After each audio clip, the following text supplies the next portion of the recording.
Chicken liver fry ఎలా తయారు చేయాలో చూద్దాం. ఈ వీడియో మీకు నచ్చినట్లయితే ఒక లైక్ చేయండి. అలాగే మీ ఒపీనియన్‌ని కామెంట్ సెక్షన్‌లో తెలియజేయండి. స్టవ్ మీద పాన్ పెట్టుకొని 2 టేబుల్ స్పూన్ నూనె పోసుకొని, నూనె వేడిన తర్వాత శుభ్రంగా కడుక్కున్న చికెన్ లివర్ ఏసుకోవాలి.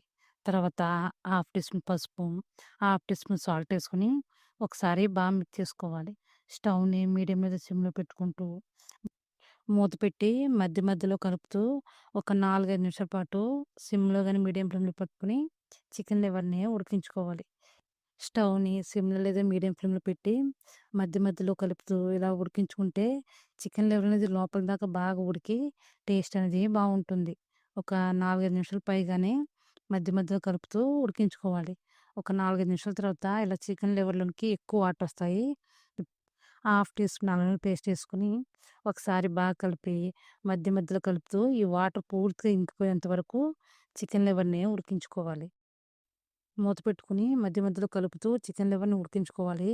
లేదంటే గనక అల్లం వెల్లుల్లి పేస్ట్ అనేది మాడిపోయి చేదుగా టేస్ట్ అనేది అస్సలు బాగోదు.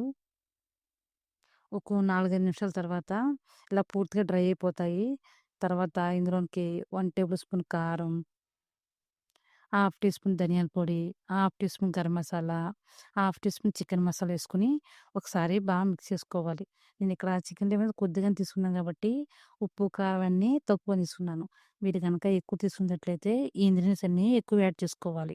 ఒకసారి బాగా కలుపుకున్న తర్వాత కొంచెం కొత్తిమీర, కరివేపాకు, పచ్చిమిర్చి ఏసుకొని ఒకసారి బాగా మిక్స్ చేసుకోవాలి. ఒక 2 నిమిషాల పాటు ఇలానే ఉడికించుకోవాలి. మీకు గనక ఉప్పు, కారం సరిపోకపోతే కొద్దిగా ఎక్కువ యాడ్ చేసుకోవచ్చు. స్టవ్ ఆఫ్ జేసి ప్లేట్‌లోనికి సర్వ్ చేసుకుంటే